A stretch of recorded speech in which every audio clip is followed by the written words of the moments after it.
आगीचे प्रकार कोणाकोणाला माहिती आहे सांगा मला. Solid fire, liquid fire, gas electric fire, metal fire. Sequence नाही चुकली पाहिजे, सिक्वेन्स नाही चुकली पाहिजे, लक्षात ठेवा. पहिला कुठला येतो सॉलिड, नंतर नंतर नंतर मेटल, नंतर इलेक्ट्रिक, नंतर किचन. आलं लक्षात. हे 6 प्रकार तोंडपाठ पाहिजे. का तर तुम्हाला जर त्याचं हे फरक कळला नाही, म्हणजे सिक्वेन्स जर चुकली तर काय होईल तुमचं.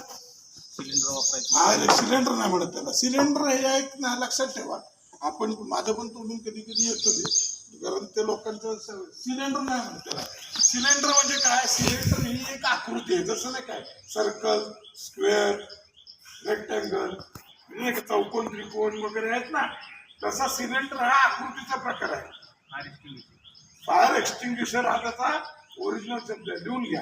काय फायर एक्सटिंग्विशर, फायर एक्सटिंग्विशर. आपण बोलताना त्याला फायर एक्सटिंग्विशरच बोललं पाहिजे, कळलं.